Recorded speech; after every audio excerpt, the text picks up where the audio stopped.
Speak No Evil is a movie directed by James Watkins, and it is a remake of the 2022 Danish film of the same name. And the plot of the movie is a family is invited to spend a whole weekend in a lonely home in the countryside, but as the weekend progresses, they realize that a dark side lies within the family who invited them. So I had a few concerns going to this movie. One, I feel like I've seen this trailer way too many times. I mean, every time I go see a movie, this trailer always pops up, and it does give away a lot of spoilers, which I wish I didn't know going into this.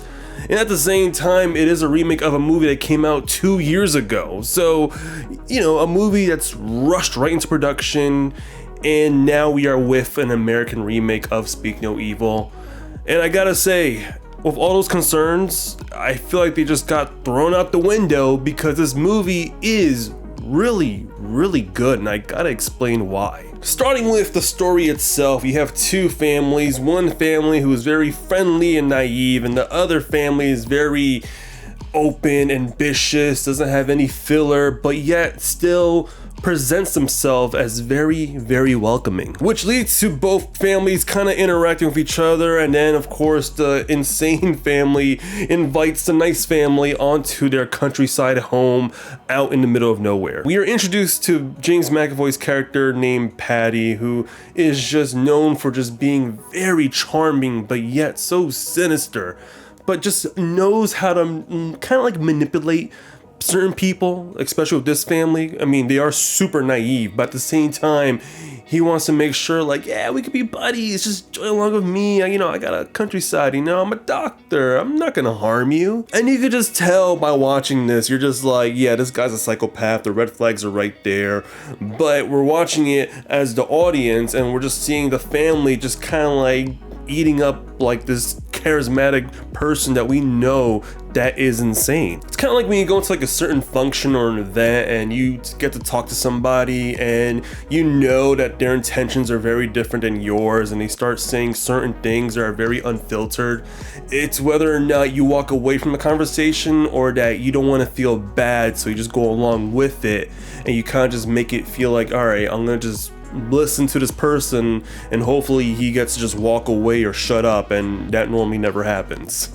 But I gotta say, James McAvoy as our main antagonist per se really steals the whole movie. Like, his charismatic, sinister plot to get into his family's mind and try to bring him to their house is all just very interesting, and it brings in those uncomfortable situations that no one doesn't want to be in.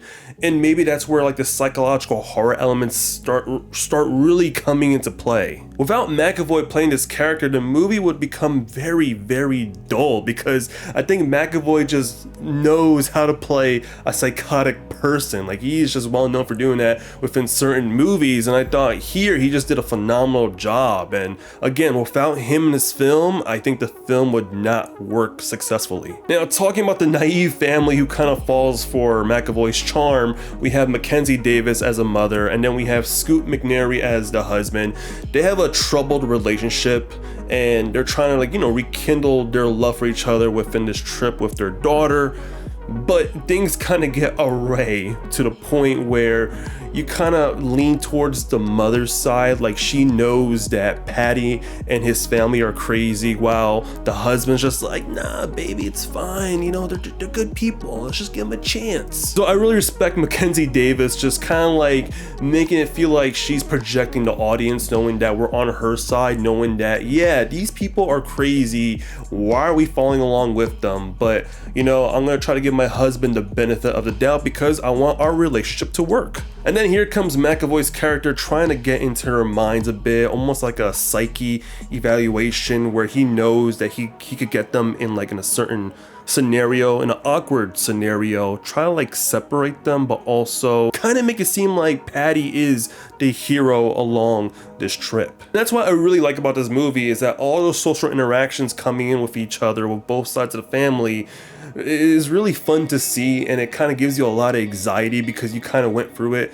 within certain times or maybe with somebody in the past. But just seeing it display on the big screen is very kind of fun to watch, but also nerve-wracking because you know that there's a lot of red flags being shown and you're just like, please just get the hell out of that house. Now, going to some of my negatives of this movie, which I feel like they're more nitpicks, like opinion based on my end, and I would say it's really just 2 nitpicks per se, but it really falls into Scoot McNairy's character, who was like this naive husband who kind of falls into Patty's like game, and he's someone who just doesn't really have the balls to stand up for himself. And I was hoping within certain parts of the movie he would kind of like stand up for his family in a way, but he kind of lets Patty just gets away with anything, which is like, dude, what are you doing? You're being like a wallflower. Like, grow some balls and try to like stand up for your daughter, your wife, you know? Like, you know, these people might be a bit insane, and he just never really takes that initiative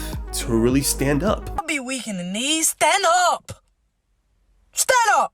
And I was really hoping from the 3rd act he would kind of like redeem his character, but no, not really. I mean, there's a point where he falls off the roof and breaks his ankle, and I'm kind of like, you kind of deserve that. You're being a bit of a kid. Then that kind of leads into the 3rd act, which I have some issues with, where it kind of feels like a cat and mouse chase. I mean, there's really no surprise that the trailer presents that, you know, Patty and his family are up to something, which is really trying to kill this nice family that they invited to their home. And you're kind of just wondering, like, all right, this is the opportunity to try to get back at this family. And they make certain decisions that just really want to like pull my hair out. But the 3rd act does redeem itself towards the last few minutes of the film, which I'm not gonna get into spoilers, but there's a particular character that does get some justice that makes me very, very happy.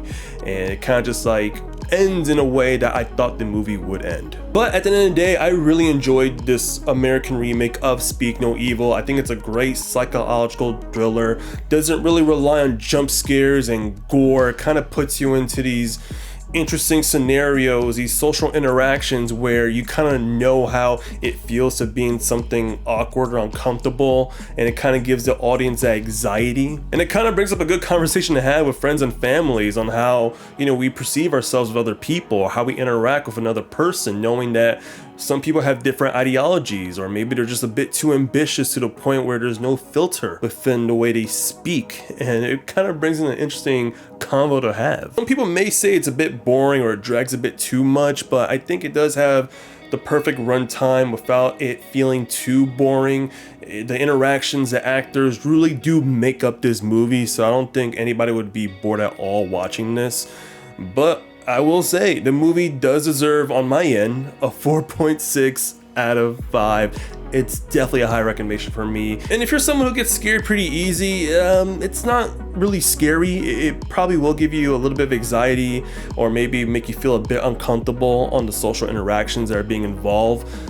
But it's nothing to be like, you know, hold on to a blanket and cover your eyes. There's really nothing scary about it. But I want to hear from you guys. Leave a comment down below what you think of Speak No Evil. Did you like it? Did you hate it? If you have any spoiler thoughts that you want to mention, just please leave a warning down below, and let's have a great conversation. That's gonna do it for me, guys. So have a great week. Keep watching movies, and I'll catch you guys on the next review, because there's a lot of stuff coming out that I cannot wait to discuss. And catch you guys in the next video. Take care.